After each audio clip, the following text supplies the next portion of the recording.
دوسری یہ چیز ہمارے حضور صلی اللہ علیہ وسلم کے طریقے میں سادگی ہے کہ سادہ ماحول، گھر کا کھانا سادہ رکھیں، زیادہ اوپر جانے کی کوشش نہ کریں، اور بازار کے جو کھانے ہیں سارے جسمانی اعتبار سے بھی مضر ہیں اور روحانی اعتبار سے بھی مضر ہیں۔ گھر میں پکے گا تو نماز پڑھنے والی، قرآن پڑھنے والی، ذکر کرنے والی خاتون کھانا بنا رہی ہے، اس کا اثر کچھ الگ ہوگا۔ ہوٹل میں پکا ہوا کھانا ہے، کون پکا رہا ہے اس جن کو پاکی ناپاکی کا پتہ نہیں ہے، ان بازار سے ہوٹلوں سے لا کر گھر میں کھانا کھایا جاوے۔ ہاں، یہ انسانی تہذیب نہیں ہے، یہ فطری تہذیب نہیں ہے۔ اور پھر ہوٹلوں میں جانا بالکل بے حیا بن کر، آوارہ بن کر، اس کا کوئی تصور نہیں کر سکتا تھا۔ ہماری اس قوم کے لیے خصوصاً کہ جن کی ماؤں نے بڑی مشقت کے ساتھ ایک وقت کا سالن 2 وقت چلا کر اپنا گزارا کیا ہو، اور جنہوں نے رات کے چاول صبح کے چائے میں پیے ہوں، چائے کے ساتھ وہ چاول کھائے ہوں، اور جنہوں نے چٹنی روٹی پر گزارا کر کے اپنے بچوں کو پالا پوسا ہو، کیا اس قوم کی عورتیں اپنے شوہروں لے کر بازاروں میں آوارہ بن کے پھریں اور ہوٹلوں میں بے حیا بن کر ہزاروں روپے وہاں لٹاویں؟ یہ کوئی عقل مندی کی چیز نہیں ہے۔ ہوٹلیں آباد کرنے کے لیے نہیں ہے، وہ تو مجبور لوگوں کے لیے ہے، مسافروں کے لیے ہے۔ یہ اسلامی معاشرے میں نہیں تھا کچھ بھی۔ حضور علیہ السلام کے زمانے میں کوئی ہوٹل نہیں تھی، خلافت کے ادوار میں ہوٹلیں نہیں تھی۔ ابھی بھی ہم ایک ملک میں گئے جہاں خلافت تھی کچھ سالوں پہلے، تو وہاں انہوں نے سنایا، اور ابھی بھی اس قسم کے کچھ مہمان خانے وہاں موجود تھے کہ خلافت کے زمانے سے چل رہا ہے کہ کوئی بھی مسافر، کوئی بھی بھوکا، کوئی آدمی پریشان حال ہو تو یہ حکومت انتظام کرتی ہے ان کے کھانے کا کہ یہاں آ کر وہ کھانا کھا کے جاوے، اور اگر گھر میں کوئی بوڑھے ماں باپ ہو تو ان کا یہاں سے ٹفن لے کر جاوے، اس کا کوئی پیسہ نہیں ہوتا۔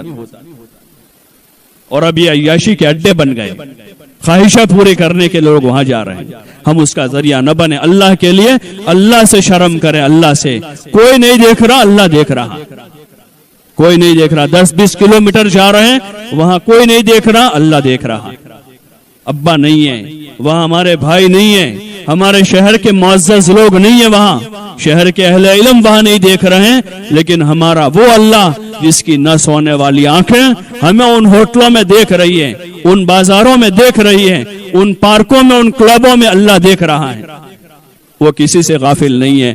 اس کے وہاں دیر ہے، اندھیر نہیں ہے، اس کے وہاں ڈھیل ہے۔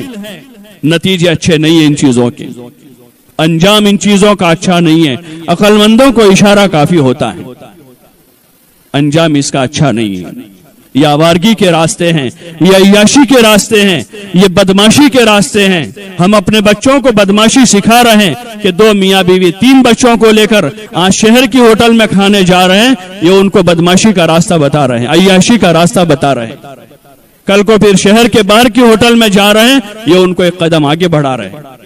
عید کے دن 10 کلومیٹر دور جا رہے ہیں، یہ تیسرا قدم بتا رہے ہیں۔ اور پھر اپنے بچوں کے ساتھ، فیملیوں کے ساتھ ٹور پر جانا اور ہزاروں روپے برباد کرنا، یہ عقل مندی نہیں ہے۔ ایک زمانے میں میاں بیوی شادی کے بعد جاتے تھے، وہ اپنے رشتہ داروں کے پاس بیوی کا تعارف کرانا جاتے تھے کہ یہ میری بیوی ہیں۔ بیوی کو بتاتے، دیکھو یہ تمہاری پھوپھی ہے، یہ تمہاری خالہ ہے، یہ میری خالہ آپ کی خالہ ہے، یہ میری پھوپھی آپ کی خالہ ہے، ان سے صلہ رحمی کرنی ہے، ان سے ہمارا تعلق ہے، ان سے ہماری رشتہ داری ہے۔ اس وجہ سے ان کو لے جاتے تھے، یہ اس کی غرض ہوتی تھی۔ اب وہ ہے کہ شادی کے بعد گھومنا پھرنا پارکوں میں، کلبوں میں، ہوٹلوں میں، اور پھر 500 ہزار کلومیٹر تک بے حیائی کے ساتھ، بے شرمی کے ساتھ، یہ انسانی برادری کا کام نہیں، اور خصوصاً ایک مسلمان خاتون کا کام نہیں ہے، ایک اللہ کی نیک بندی کا یہ کام نہیں ہے۔ کوئی اس طرح سے کرے، اپنے گھر میں رہے۔ شادی گناہ کرنے کے لیے نہیں کی تھی، شادی تو اللہ کو خوش کرنے کے لیے کی تھی، شادی تو ایمان کا حصہ ہے، شادی اپنی عفت و عصمت کی حفاظت کے لیے کی تھی۔ اس لیے گزارش ہے اپنی شادیوں کو سادہ کریں۔ منگنی جو ہے وہ تو ایک ایگریمنٹ ہے شادی کا، منگنی سے شادی نہیں ہو جاتی، ایک خالی کال قرار ہے۔ منگنی کے بعد منگیتر جو بھی ہے لڑکی یا سامنے لڑکا ہے، تو ان دونوں کے درمیان کا وہی حکم ہے جیسے ایک اجنبی ہو، اس سے بات کرنا جائز نہیں ہے۔ ہاں ایک نظر اس کو منگنی سے پہلے دیکھنا جائز ہے، منگنی کرنے کے لیے، منگنی کرنے کے لیے لڑکی کو یا لڑکا لڑکی کو یا لڑکی لڑکے کو ایک نظر دیکھے، وہ منگنی کرنے کے لیے ہے۔ اب منگنی ہو گئی، اب ختم، اب وہ ایک دوسروں کو دیکھ نہیں سکتے جب تک نکاح نہ ہو جائے، بات نہیں کر سکتے، وہ نہ دیکھ سکتے ہیں نہ بات کر سکتے، یہ شریعت کا حکم ہے، حرام ہے ان کا ملنا۔ اگر یہ منگنی سے پہلے باتیں کر رہے ہیں، منگنی سے پہلے ملاقات کر رہے ہیں، تو ان کی تو بنیادی ٹیڑھی پڑی ہے، اللہ کی نافرمانی پر بنیاد پڑی ہے، اس شادی میں برکت نہیں ہو سکتی، ان کی زندگی تباہی لائے گی، چاہے وہ کچھ بھی کر لے، چاہے کچھ بھی کر لے۔ یوں یہ دودھ پھٹا ہوا ہے، یہ پھٹا ہوا دودھ ہے، اس کا کچھ بھی نہیں ہوگا، اس کو اب کوئی دودھ نہیں بنا سکتا دنیا کی، کیونکہ انہوں نے غلط بنیادیں ڈالی۔ ہاں سچی پکی توبہ ایک راستہ ہے کہ جن سے جاہلیت میں گناہ ہو چکے، بھول میں جنہوں نے گناہ کر لیے، ان کے لیے توبہ ایک راستہ ہے کہ سچی پکی توبہ کر کے کر سکتے ہیں، لیکن جو جان بوجھ کر رہے ہیں وہ تو اللہ کے عذاب کو دعوت دے رہے ہیں، اس لیے اس سے پرہیز کریں۔ منگنی کے بعد اب باتیں نہ کریں۔ اگر عمر کو پہنچ چکے ہیں تو ان کا نکاح کرا دیں، اگر وہ عمر کو پہنچ چکے ہیں تو ان کا نکاح کرا دیں، رخصتی کے لائق ہے تو رخصتی کروا دے، چاہے گھر نہ ہو، کرائے کا مکان لے لیں۔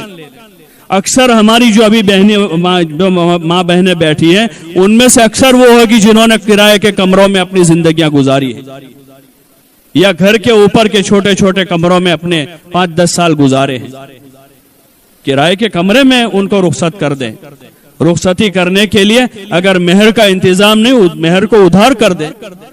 جب شادیاں سادی ہوگی یہ ساری چیزیں آسان ہو جائے گی۔ حضرت مولانا عمر صاحب رحمۃ اللہ علیہ فرماتے تھے کہ شادیاں سادہ ہوگی اور سستی ہوگی تو زنا مہنگے ہو جائیں گے، مشکل ہو جائیں گے، اور اگر شادیاں جو ہے مہنگی ہو گئی تو پھر زنا آسان ہو جائیں گے۔ شادیوں کو سادہ بناویں۔ ہاں یہ جو تکلفات ہیں، مہنگے مہنگے کپڑے ہیں اور مہنگی مہنگی چیزیں ہیں اور 50-50 ہزار کا فرنیچر، عقل ماری گئی ہے، عقل ماری گئی ہے۔ جس بیڈ پر رات کو 6-7 گھنٹے سونا ہے، کیا وہ 50,000 روپے کا ہوگا؟ 50,000 روپے کا پلنگ، عقل ماری گئی ہے۔ ہاں یہ اسراف نہیں، تبذیر ہے، اور اس سے اوپر کی چیز ہے۔ اپنی زندگیوں کو سادہ بناویں۔ ہاں ان رواجوں میں نہ پڑیں۔ فرنیچر کوئی ضروری چیز نہیں ہے، وہ اسراف ہے، اسراف سے اوپر تبذیر ہے، اور تبذیر سے اوپر کیونکہ خواہشات کے واسطے ہیں، یہ ضرورت کا نہیں ہوتا، اس میں بہت سارا خواہش در خواہش اس میں ہے، یہ اللہ کے عذاب کو دعوت ہے۔